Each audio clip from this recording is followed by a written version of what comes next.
à votre émission préférée, les grandes rencontres de Joël Etienne.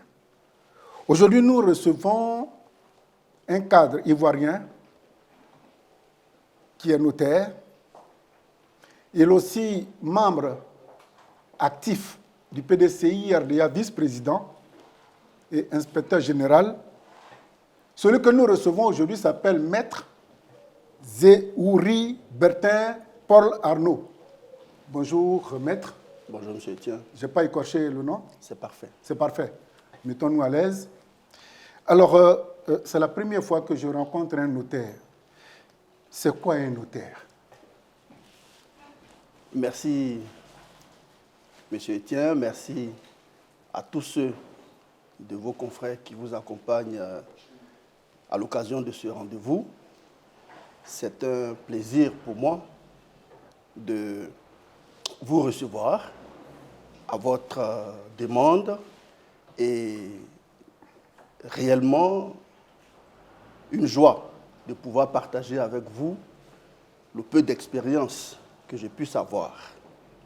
La première expérience que j'ai plaisir à partager avec vous, c'est évidemment mon métier de notaire. Absolument, absolument. Et qui semble être un peu méconnu par le public africain, notamment celui ivoirien. c'est un métier qui est de plus en plus connu. Les choses avancent très bien. Les raisons pour lesquelles le notariat n'a pas été tout de suite vulgarisé et connu comme les autres professions sont des raisons historiques et historiologiques. Voyez, nous sommes l'une des rares professions issues du palais du roi à pouvoir survivre à la dynastie, à pouvoir survivre à la royauté, à traverser les temps et à se déverser avec succès dans la période contemporaine et dans la période moderne, voyez-vous, moderne et contemporaine. Vous voyez, lorsque au 5e et 6e siècle déjà, les seigneurs et les prêtres, les curés, les abbés administraient des grands territoires là-bas en Italie ou en France ou dans les grandes contrées gréco-romaines. Ils avaient besoin d'un personnel qui soit érudit, à l'image des scribes de la période biblique que vous savez. Ces scribes-là rendaient tellement de services par la lumière qu'ils dégageaient auprès de leur patron, on va dire. Ce personnel a été donc utilisé au service des seigneurs, grands propriétaires terriens, administrateurs territoriaux, pour garder les notes, mais en plus former ceux qui viennent, les enfants, les petits-enfants,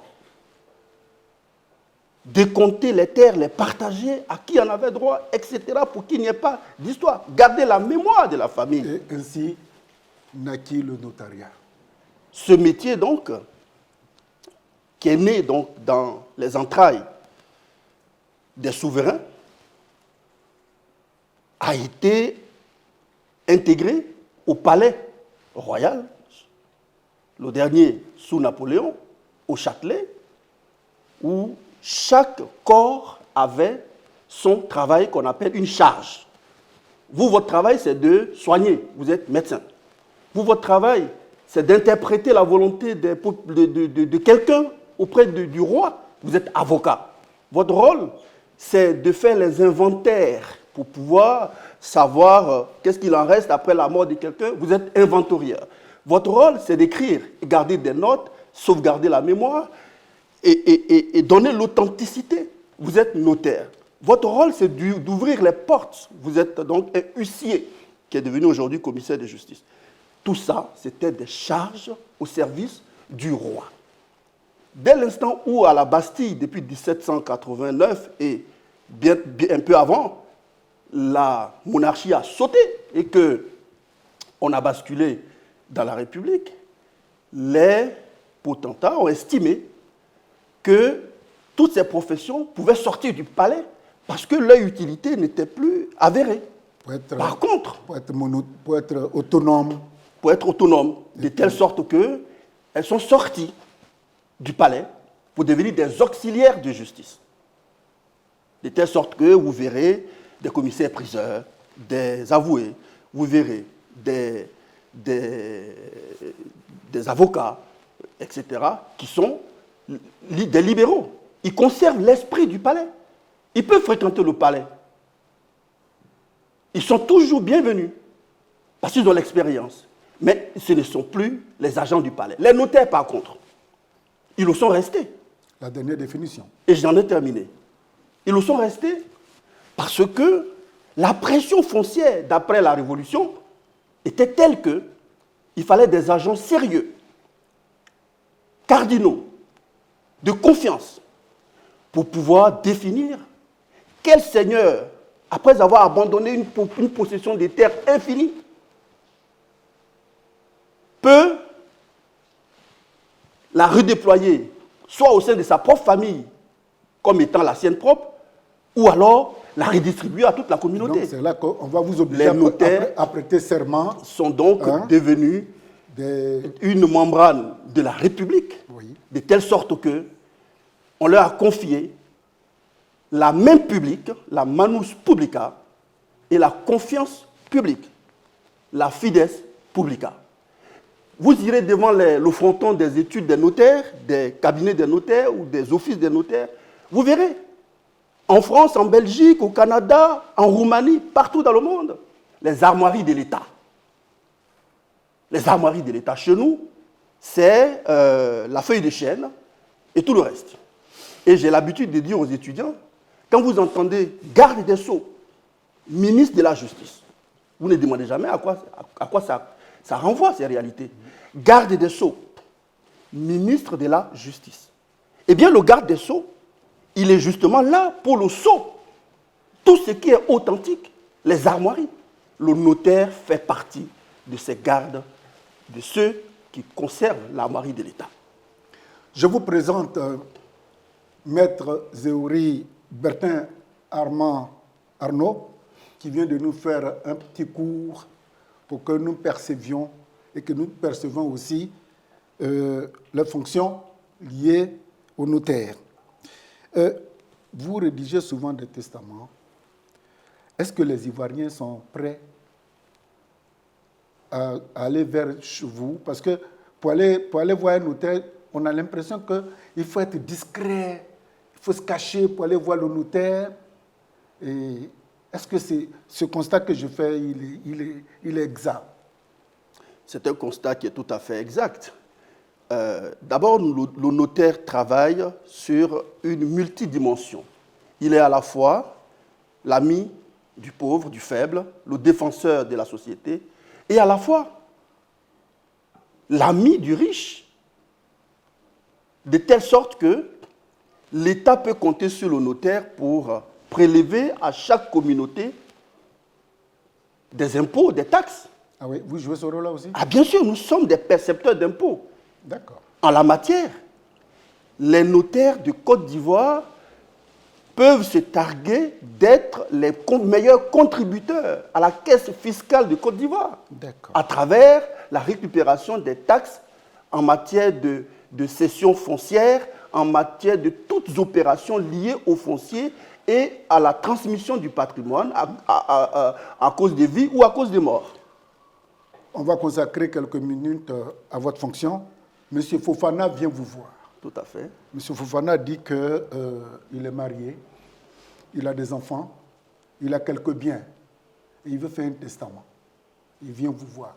Qu'est-ce que vous lui exigez d'abord? Je lui demande de me dire exactement quel est son projet, quelles sont ses intentions. Ses intentions, c'est j'ai beaucoup d'enfants, j'ai une femme, on ne sait jamais. La mort peut me frapper à tout moment, une invalidité peut me frapper à tout moment, et M. Fofana est devant vous. Et je le félicite d'avoir pris cette résolution parce que Le Saint-Coran dit, Le Saint-Coran. le Saint-Coran dit, vous ne pouvez quitter cette terre en laissant derrière vous, dans votre famille, dans votre communauté, du désordre. Par conséquent, vous êtes invité à établir votre testament. La Sainte Bible renvoyée à Abraham et à Sarah, vous vous souvenez, lorsque Abraham devait enterrer Sarah, il a exigé un carré. Sur ce carré, il a demandé qu'il soit planté une stèle. La preuve de l'enterrement de Sarah, une terre qui était hors d'Israël, par conséquent, elle n'était pas la sienne, il a voulu la payer. La preuve qu'il fallait un témoin à Abraham pour pouvoir identifier la tombe de Sarah, c'est le notaire. Donc ce notaire, déjà à cette époque, il est connu. Mais Attendez, donc, Monsieur Fofana, Monsieur Fofana, il est dans votre bureau. quand il arrive dans mon bureau, eh bien, je le félicite d'être dans de bonnes dispositions. C'est ce qu'on demande.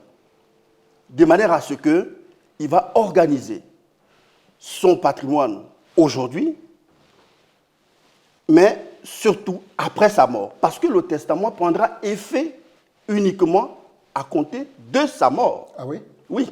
D'accord. Il a effet à compter de la mort du testateur. Donc il y a 4 types de testaments. Donc je vais dire à M. Fofana, le fait que vous soyez venu ici pour rencontrer le notaire vous conditionne à établir un testament authentique, c'est-à-dire un testament que vous dictez au notaire, lequel vous sert de conseil et de guide. Il va vous dire, attention, ce que vous souhaitez faire pour, par exemple, déshériter votre enfant ne peut être fait parce que la loi l'interdit. Par conséquent, vous ne pouvez pas l'intégrer au testament. Au final, vous allez rédiger un testament qui est conforme à la loi, qui ne sera pas remis en cause parce que le notaire va vous donner des conseils et lui-même va prendre soin de rédiger ce testament. La loi dit que le notaire doit se faire accompagner d'un autre notaire, 2 confrères, pour rédiger le testament parce que vous n'êtes pas seul. Holographe. Monsieur Fofana doit payer combien? En fonction de ses déclarations, d'abord de son intention. Est-ce qu'il doit vous rémunérer pour ça? Le testament n'est pas cher du tout. Donnez-moi un exemple. En Côte d'Ivoire, nous rédigeons un testament à 75 000 francs CFA. 75 000? Bien sûr, ça, ce sont les émoluments tarifés. Après, évidemment, il y a le contour où peut-être qu'il y a des petites difficultés il y a eu un déplacement du notaire qui s'est déporté chez le testateur, etc., qui peuvent agrémenter, mais sinon c'est 75 000 francs. C'est parce que la population n'est pas informée.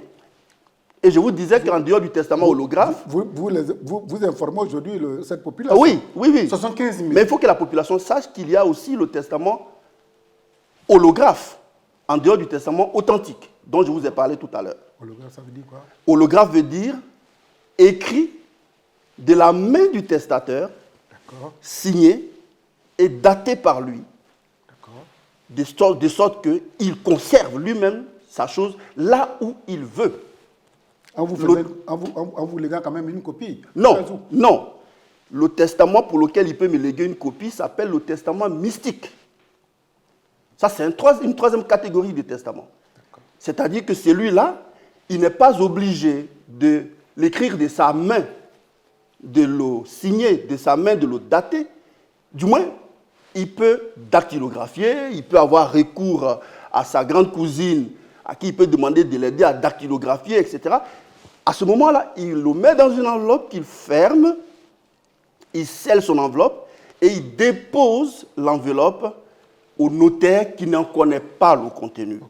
Et puis il y a finalement le testament international qui obéit aux règles de Washington de 1972, qui correspond aux personnes qui voyagent, qui sont dans le monde diplomatique et qui ont des raisons en mer comme dans les airs de penser qu'il peut leur arriver quelque chose. Par conséquent, ils doivent tester.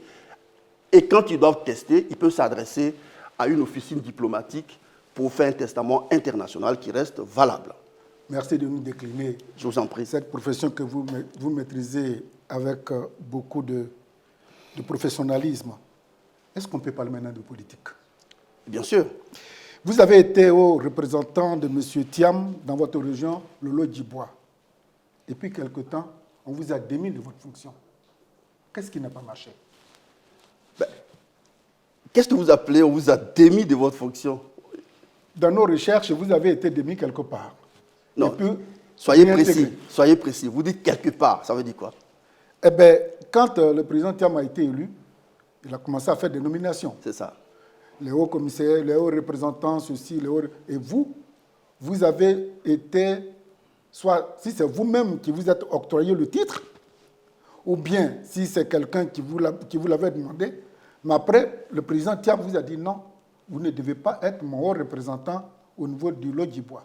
Qu'est-ce qui s'était passé exactement?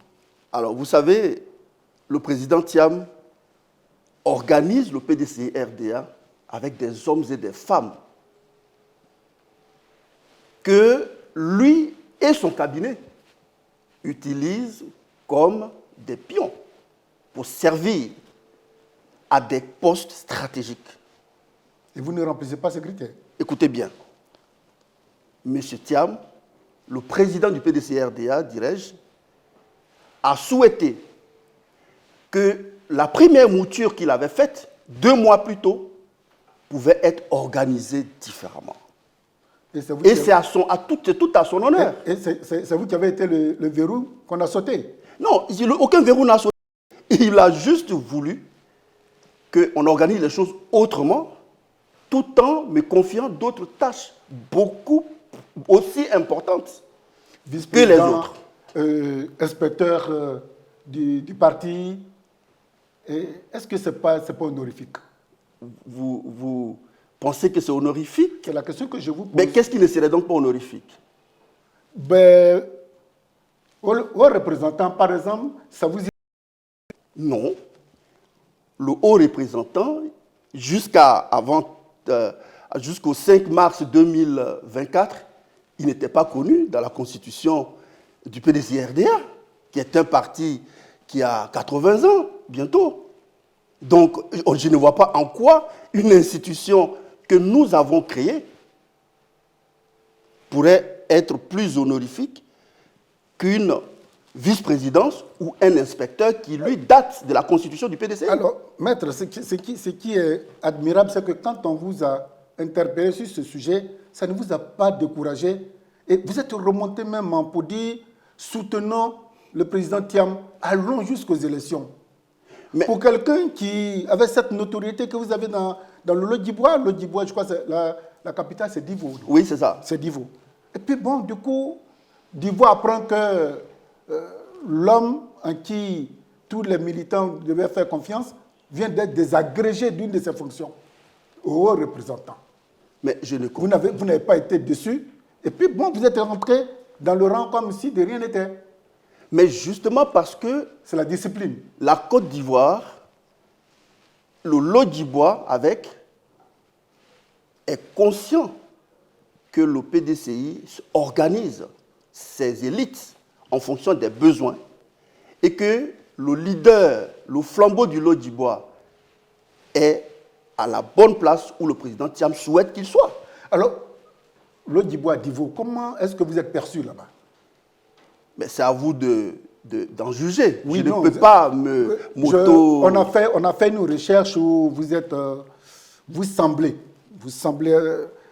contenter une petite partie, mais que pendant les dernières élections municipales, vous étiez obligé de vous aduber au candidat du PPACI pour avoir un peu de ressort.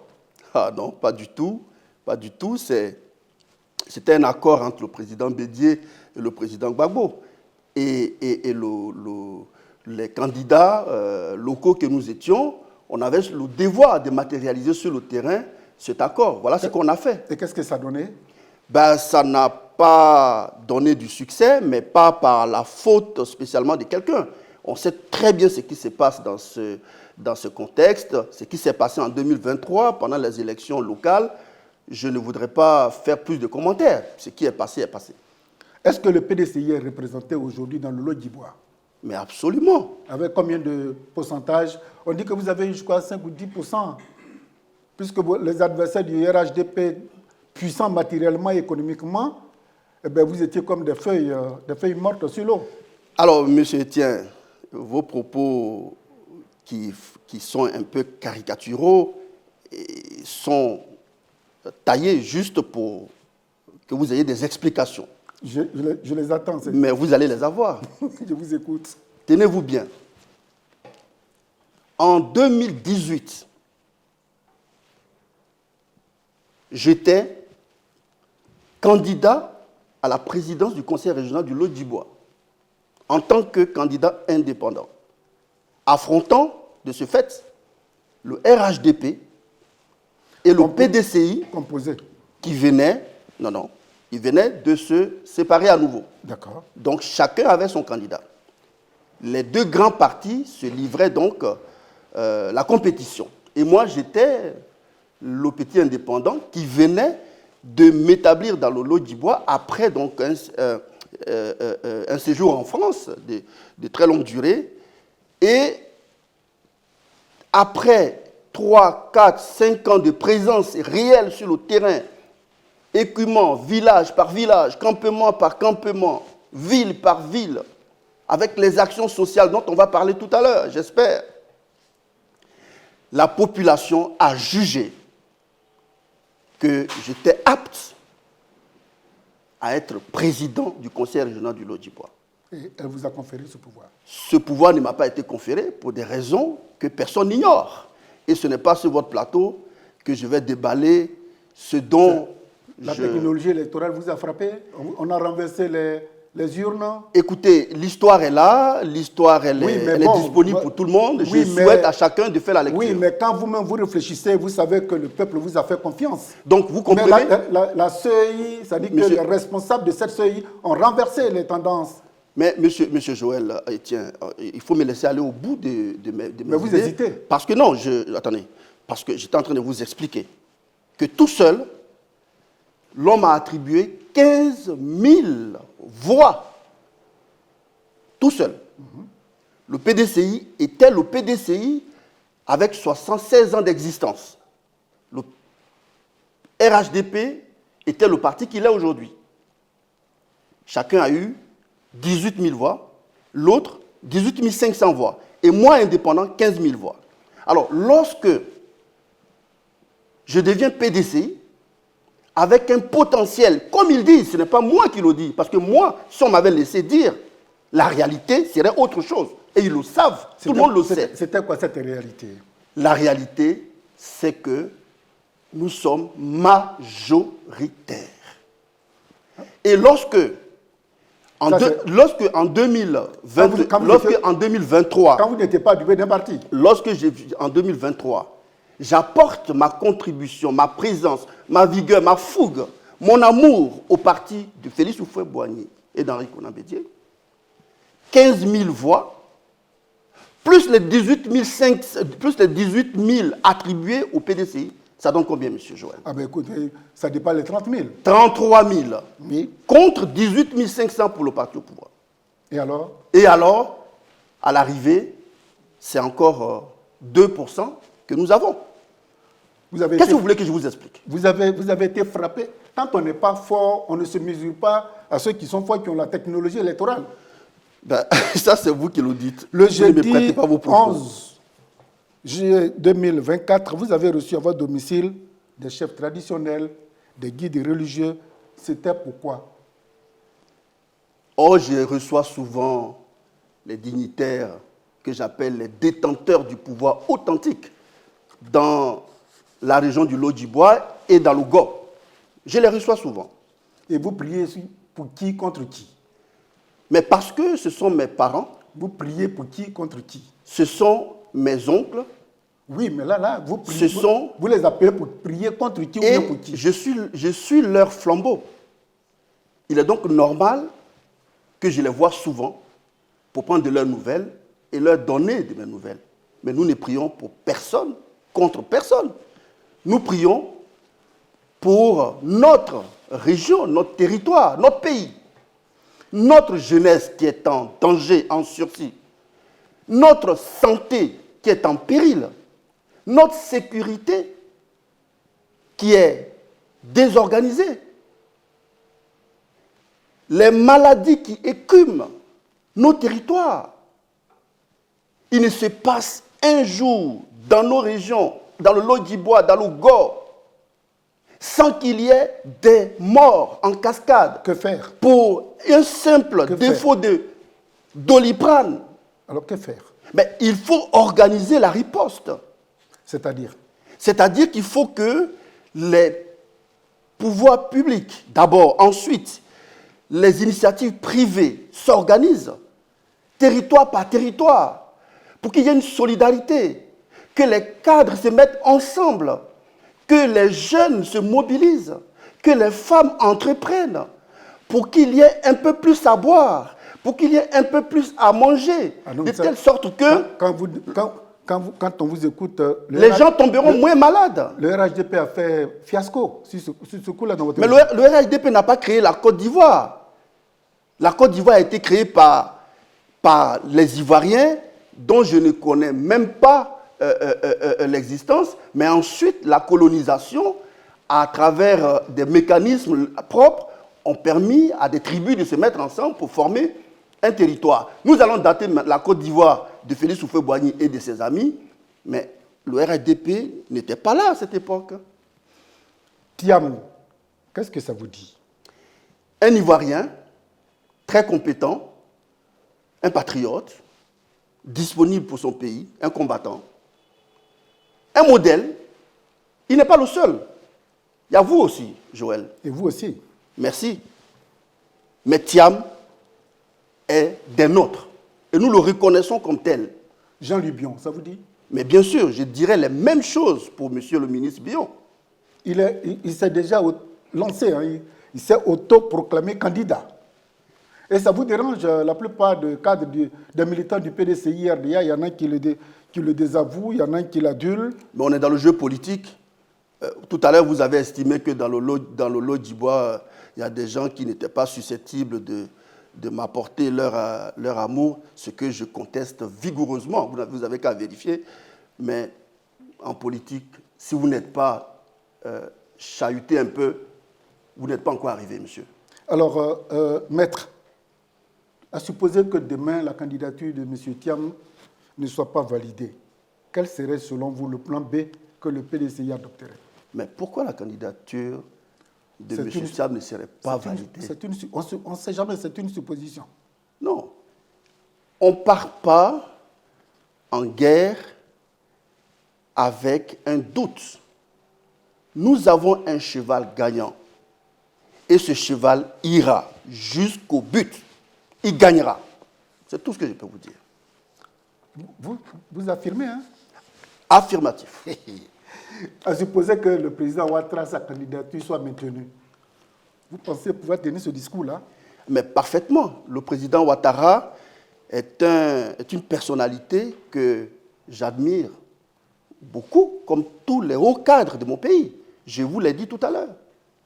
C'est un modèle de don de soi, M. Ouattara. Oui, par conséquent, il compte être candidat en 2025. Il a le droit d'être candidat. Ok. Il a parfaitement le droit d'être candidat. Mais ce que moi je peux vous dire, c'est que M. Thiam, qui incarne les valeurs républicaines, les valeurs de progrès, les valeurs de rassemblement, les valeurs de tolérance, de pardon, de remise en cause, les valeurs de l'humilité, il aura le suffrage des Ivoiriens devant n'importe quel candidat. Je peux vous le garantir. Et donc, vous souhaitez qu'il se rallie à Ouattara? Mais si nous souhaitons le faire gagner, ce n'est pas pour qu'il se rallie. Nous demandons au contraire que parmi 3, 4, 5 Ivoiriens, le meilleur l'emporte. PPACI, PDCI, ça vous dit? Bien sûr, PPACI, c'est un nouveau parti qui est issu d'une refonte de l'ancien FPI et de ses alliés. On va dire ça comme ça. Bien sûr que nous sommes tous dans l'opposition politique, pour l'opposition républicaine. Vu comme ça, nous avons des points communs. Notre point commun, c'est la volonté d'accéder au pouvoir par la démocratie. Par les urnes. Par les urnes. Cette fois-ci, il ne faudrait pas qu'il y ait des têtes qui se transforment en bâton, en ballon, et que le peuple de Côte d'Ivoire ne soit vraiment pas paniqué. Il faut que vous montrez quand même la maturité politique et démocratique en la matière. Mais nous ne voulons pas être les seuls à montrer cette maturité. Nous voulons que cette maturité soit donnée par toutes les composantes de la globosphère politique. Monsieur Thiam, quand on entend, il s'attaque beaucoup aux autres partis de l'opposition. Il ne veut pas de violence, il ne veut pas de sang sur la main. Mais il n'a jamais attaqué le RHDP, M. Ouattara. C'est vous qui le dites. Qu'est-ce que vous appelez attaquer? Le même regard qu'il porte aux autres. Mais M. Thiam n'attaque jamais personne. Vous êtes tombé dans l'autre, vous voulez, machin. Mais non, il n'attaque jamais personne. M. Thiam attaque des principes, des valeurs, la lutte contre la pauvreté. Monsieur Thiam, c'est une réalité. Tout à l'heure, j'ai décrit des cas de maladies bénignes, des morts. J'ai décrit des situations intolérables. Le sida, le racolage des mœurs. Aujourd'hui, on parle de Woubi ou je ne sais plus quoi. La déstructuration, les églises qui sont remplies de gens qui auraient dû aller au travail. Mais parce qu'ils n'ont pas de travail, ils sont réduits à la prière, ce qui n'est pas déjà mal. Mais le Seigneur ne peut pas descendre pour nourrir ces Ivoiriens. Voilà de quoi il s'agit. M. Thiam a un problème avec ça. Donc quand il dit qu'il ne peut pas mettre un serpent dans son pantalon, il veut juste dire que lui, il n'adhère pas à la violence. Dire ça ne veut pas dire qu'on est en train de s'attaquer à quelqu'un en particulier. Je ne crois pas. Vous êtes fier d'être Ivoirien? Ben, absolument. Comment vous pouvez poser une telle question? Oui, mais je vous la pose pour savoir si vous l'êtes vraiment. Je suis très fier. Vous voyez, avec cette douceur que vous répondez, je sens combien de fois vous êtes à l'aise d'être Ivoirien. Oui. Et aussi d'être PDCI. Et je représente très bien la Côte d'Ivoire, ici et ailleurs. Alors, parce que j'aime être Ivoirien. D'accord. On va parler un peu de vos activités extra-professionnelles et politiques. Vous avez glané tellement de prix que si je me mettais à tout énumérer, ça va faire le tour de l'interview. Qu'est-ce qui vous a mené à créer autant de structures sociales pour aller vers la société, pour capter et analyser et solutionner selon vos pouvoirs les souffrances de vos compatriotes? Je ne suis pas allé vers la société. Je crois que c'est une rencontre légitime entre un fils et un pays, je dirais, un territoire. Ça commence par ma propre famille. Lorsque, 30 ans après,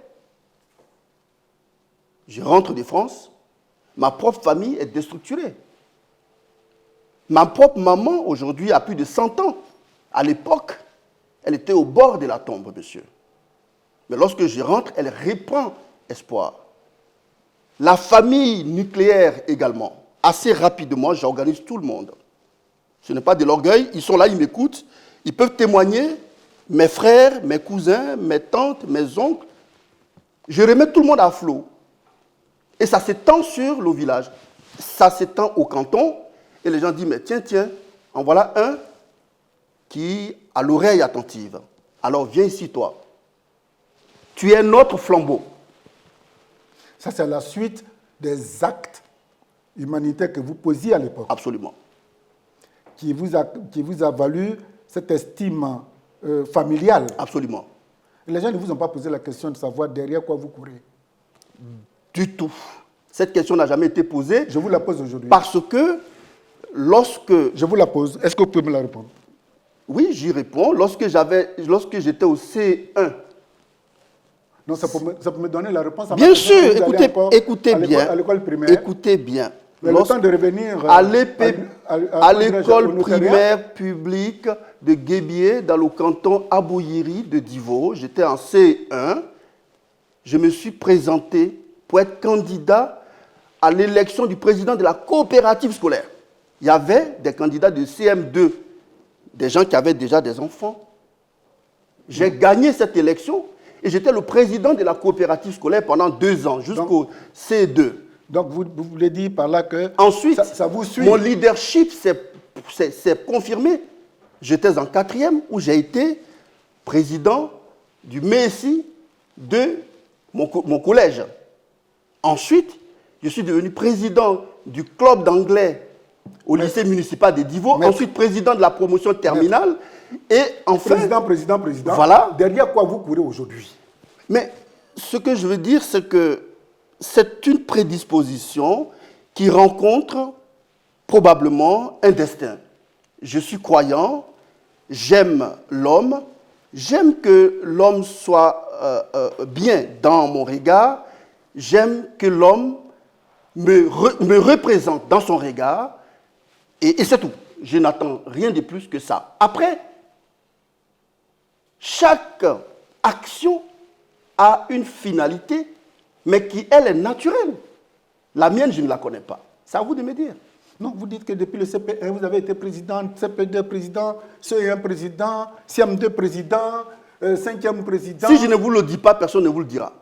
Oui, mais vous donc, c'était pour vous parler des prix que nous avons glanés ces dernières années. Oui, nous sommes à notre 28e prix international, national comme international. Et vous avez été reçu par le président Ouattara? Le président Ouattara, je l'ai rencontré effectivement en 2014 pour être précis, au Maroc, à Casablanca. Voici la photo qui est là. J'ai voyagé avec le président Ouattara et au milieu de tous les cadres qui accompagnaient notre président, j'étais. Donc, c'est également mon président, le président de mon pays, que j'ai soutenu pour réussir à redresser ce pays. Vous l'admirez, hein? Mais c'est un homme qui est admirable, vous le savez très bien. Donc, il ne peut pas être un adversaire politique. Il peut être un adversaire politique. Il peut être un adversaire idéologique. Il peut être un adversaire, mais dans la douceur, dans la différence, dans le respect et dans l'amour familial. Qu'est-ce qu'il vous a dit quand il a attrapé votre main, quand j'ai vu le... Vous avez vu la photo, c'est ça? Oui. Mais il ne se souviendra même pas de moi parce qu'il avait tenu la main de tout le monde. Oui, alors figurez-vous, écoutez-moi, ce jour-là, oui. et j'espère qu'il me regardera, il va rigoler un peu. Oui. On était à Casablanca, il y avait Charles Kofi Dibi à l'époque, ministre, paix à son âme, ministre des Finances. Et alors, quand je suis arrivé au niveau du président, il m'a pris par la main et il a commencé à secouer très fort ma main. Alors, Charles Dibi Kofi a commencé à dire, mais Zéhouri, mais tu as donné quoi au président? Dégage ta main. Regardez juste derrière la photo, il est là-bas. Oui, Dibi Kofi est là-bas. Donc, on se marrait tous comme ça avec Essis Mel, avec Diarra Souba. Qu'est-ce qu'il vous a dit à cet instant précis pour renforcer votre estime à son égard? Mais non, mais le président de la République de Côte d'Ivoire veut faire des Ivoiriens des champions. Il voulait le faire dès les années 2013-14. Il a échoué? Je dirais oui. Et selon vous, pourquoi il a échoué? Il a échoué simplement parce qu'il y a un moment donné où l'usure rattrape. Le président a tout donné. Avant d'accéder au pouvoir, c'est un monsieur qui s'est investi corps et âme pour l'Afrique, pour le monde d'abord et pour l'Afrique. Mais une fois arrivé en Côte d'Ivoire, il a connu des turpitudes que moi je connais aujourd'hui dans mon propre village, dans ma propre famille. On vous traite d'étranger? C'est tout comme. Et pourquoi? Parce que nul n'est prophète chez soi. M. Ouattara n'est pas prophète chez lui. Mais dans votre propre région, vous prenez l'exemple sur vous. Oui. Il y a un doute sur votre je ne sais pas si je peux appeler natalité. Ah oui, c'est possible. C'est possible. Dans mon territoire dont vous parlez, il se trouve des personnes qui pensent que je ne suis pas à la bonne place. Oui, oui, ça existe. Votre père est ivoirien? Bien sûr, mon père est ivoirien. Et votre mère? Bien sûr aussi. D'accord. Mais l'intérêt de cette question, c'est de dire, est-ce que tu aimes ton pays? Je t'ai déjà dit oui. Que vous l'aimez tellement foncièrement que vous vous êtes mis à sa disposition? Absolument. D'accord. Alors, qu'est-ce qu'on peut retenir de ce combat si je peux me le permettre, loyale que vous menez? Il faut retenir de ce combat que la route se prolonge. Elle n'est pas terminée. Elle n'est pas du tout clairsemée à l'heure où on est. Il faut continuer à se battre. Et moi, je suis déterminé. Je suis disponible. Je suis ouvert. Je suis relax. Je me donne les moyens physiques, matériels, intellectuels pour y parvenir. Voilà ce que je veux qu'on retienne. Parvenir à quoi, je ne sais pas. Mais je sais qu'il faut éliminer la pauvreté. Je sais qu'il faut éliminer l'ignorance. Je sais qu'il faut faire venir le rassemblement. Je sais qu'il faut créer les conditions pour que les Ivoiriens se sentent appartenir à leur pays. Et qu'il n'y ait pas de discrimination devant la loi, qu'il n'y ait pas de discrimination devant l'emploi, qu'il n'y ait pas de discrimination devant l'école, qu'il n'y ait pas de discrimination devant la santé, qu'il n'y ait pas de discrimination. C'est ce qui se passe aujourd'hui, maître. C'est ce que vous constatez? Écoutez, vous vivez en Côte d'Ivoire comme moi, vous semblez vivre en France. Non, faites votre constat, je ne semble il pas, est... j'y réside. Vous résidez en France. Oui, depuis 42 ans. Moi, je fais des vœux, je forme des vœux. Nous serons bientôt en Noël et en 1er janvier. Ce sont des vœux forts. L'unité des Ivoiriens. Et si on vous traitait d'ivoiritaire? Ça ne me dérange pas tant que ça, parce que l'Ivoirien se définit dans son contexte, dans sa culture, dans sa civilisation, en tenant compte de tous les paramètres qui l'entourent et de l'amour qu'il doit avoir pour son pays, pour sa terre. Peu importe son origine, cet Ivoirien, peu importe son âge, peu importe sa couleur de peau, peu importe sa langue, son ethnie, peu importe le poids de sa poche, il faut qu'il se sente aimer la Côte d'Ivoire, son pays. Alors si pour ça, on mettrait d'ivoiritaire, j'ai dit oui, inscrivez-moi sur la première liste. Oui. L'ivoirité étant prônée par le PDCI du temps du président Bédié, qui semble être galvaudé quand je vous entends, à des fins politiques. Tout à fait. Je l'ai dit dans plusieurs interviews. De mon point de vue, je n'étais pas encore au PDCI lorsque, à Paris, j'avais lu l'interview qu'avait accordé le président Bédié au journaliste Eric, passez-moi le nom. Je ne fais pas de publicité. Bien. À cette époque, on était jeunes et on cherchait à comprendre un peu la philosophie de nos leaders. Et j'avais cru comprendre, déjà à cette époque, que le président Bédié voulait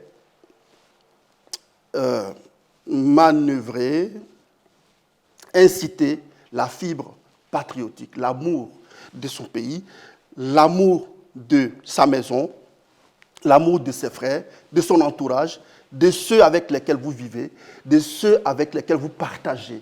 Mais jamais je ne l'ai lu comme un mot ou bien un contexte exclusionniste. Au contraire.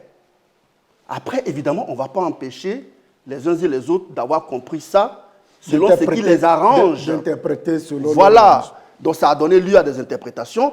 Et vous pouvez vous rendre compte aujourd'hui, après coup, que ceux qui l'avaient mal interprété aujourd'hui regrettent. Ils le disent même publiquement. Si je savais, je n'allais jamais soutenir telle initiative, telle autre. Ça veut dire que M. Bédié, mon père Bédié, était donc dans le vœu, la volonté de ses parents ivoiriens, toute tendance, toute ethnie, toute origine, toute couleur, tout moyen confondu. 2025, l'élection présidentielle. Quel est ce message que, maître, vous comptez livrer, non seulement à vos parents de l'Odibois, et aux Ivoiriens tout entiers? Il est l'heure. Il est l'heure. Les Ivoiriens doivent se lever comme un seul homme. C'est l'heure du changement. Pendant ces 10, 15 dernières années, la Côte d'Ivoire a fait des performances évidentes que nous saluons, que nous reconnaissons avec toutes les limites que nous savons aussi. Par exemple, l'indice de développement humain qui nous rappelle que nous n'avons pas atteint des objectifs sociaux. Par exemple, l'insécurité dans les mœurs avec la prostitution galopante, la dépravation des mœurs qui reprend des couleurs. La cherté de la vie. La cherté de la vie. Le panier de la ménagère qui est devenu vide. Le déséquilibre des moyens des citoyens devant l'emploi. La discrimination devant l'intégration des emplois publics et privés. Mon Dieu. La désintégration de la solidarité nationale face au partage des marchés nationaux.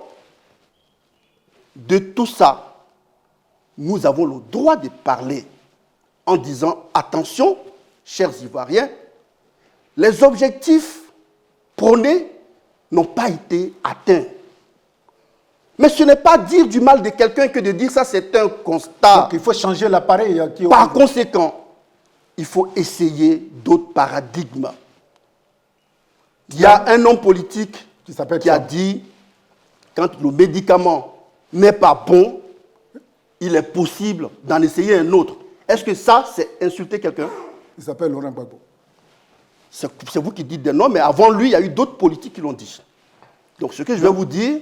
Thiam est vraiment une des meilleures solutions pour pallier à tous ces cas. De mon point de vue, dans l'absolu, oui. Il a étudié à Yamoussoukro, à Abidjan. Il est parti au Maroc, à Paris. Il est revenu en Côte d'Ivoire pour travailler. Ah, si. Il a servi en tant que fonctionnaire. Il a travaillé en tant que ministre. Il est reparti travailler à l'étranger. Oui, ça je sais. Il a caracolé à la tête d'institutions internationales. Il a une somme d'expérience dont la Côte d'Ivoire a besoin, heureusement. Oh là là, quelle peinture. Je vous en prie. Quelle peinture. Il le mérite. Ce n'est pas du tout des faits créés. Vous n'êtes pas misogyne. Pourquoi quand je prononce le mot femme, vous semblez ne pas m'écouter? Ben, écoutez, j'adore les femmes. Ah, voilà. Parce que le combat que nous menons, c'est le combat de nos mamans. C'est elles qui sont devant nous. C'est elles qui nous portent. Et vous savez, dans nos actions, si vous me donnez l'occasion d'en parler, les femmes sont au premier plan. Dans le Lodjibois, nous avons fait le rassemblement de toutes les femmes de la région en 2017, où, avec des sponsors et des partenaires, nous avons fait la détection du cancer du sein et de l'utérus gratuitement à des milliers de femmes. Ensuite, on leur a distribué par un jeu de loterie des frigidaires, des congélateurs. Vous pouvez interroger, vous verrez tout de suite. Nous avons payé des ordonnances et nous continuons à le faire. D'ailleurs, nous avons aidé des femmes à s'installer dans l'emploi durable. Et nous sommes toujours aux côtés de la veuve et de l'orphelin. Donc, les femmes, pour nous, les jeunes femmes avec, sont notre priorité. Et M. Tidjam Thiam le dit tous les jours. C'est la prunelle de ses yeux. Il veut que les Ivoiriennes se lèvent, les mamans se lèvent et qu'elles disent « ça suffit ». La pauvreté, ça suffit.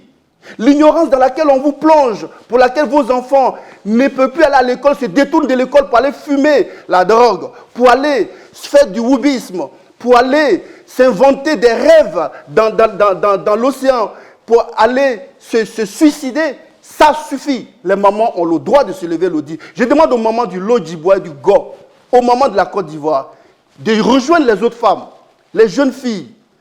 Levez-vous et dites non à la fatalité pour que notre pays retrouve le chemin de la liberté d'expression, de la liberté d'agir, d'aller et de revenir sans risquer la prison, sans risquer la justice aux ordres, sans risquer les polémiques, que les Ivoiriens aient la possibilité de s'exprimer sur un plateau télé au cours d'un débat libre, sans être attendus à la sortie. Voilà ce qu'on demande. Cela existe, nous sommes heureux mais nous voulons encourager ça. Il faut qu'on aille plus loin. Vous faites partie d'un des rares invités que je reçois qui me donne l'envie de tirer mon cou jusqu'à à votre lèvre pour écouter le son de votre voix. Merci. Parce que vous êtes en train de faire la campagne du PDCI, RDA. Je ne sais pas si le président Tidiane Thiam vous a inoculé un virus pour que vous soyez, dès qu'on vous branche, que vous déblatérez tout. Non, ce n'est pas le président Thiam qui m'a inoculé un virus. C'est le sort tragique auquel l'Afrique est livrée, abandonnée, qui crée ce virus chez Tidiane Thiam. C'est le même virus qui est chez moi. Donc c'est une rencontre spirituelle que nous avons, M. Thiam, moi et tous les autres qui l'entourent. Nous sommes nombreux, des jeunes cadres, tartinés dans le moule du rassemblement, de l'amour, de la paix du PDCI-RDA, le parti de nos dévanciers. C'est ça. Vous êtes un vrai représentant placier, un vrai communicant. Quelqu'un qui, je voudrais quand même dire à M. Thiam, écoutez, bon, il est un orateur qui est épris de paix, d'amour, non seulement pour sa personne et pour son parti, vous pouvez aller loin, maître. Merci beaucoup. Avant de clore, je voudrais dire merci à des confrères qui sont venus nous soutenir. Il y a le représentant du journal numérique afriquematin.net avec son patron qui s'appelle Brou François. Et nous avons encore un de nos confrères qui arrive du Burkina. Il s'appelle Morin Yamogbe. Je ne sais pas si je prononce bien son nom. Son journal numérique s'appelle Wakat Sénat. Je voudrais aussi dire merci à mon partenaire de tous les jours. Il s'appelle Jules Corchet. C'est à ce titre-là que je voudrais dire merci à Maître. Je voudrais vous dire merci à tous ceux qui sont là et un petit applaudissement parce que c'est la première fois que je rencontre quelqu'un. Merci. Merci beaucoup.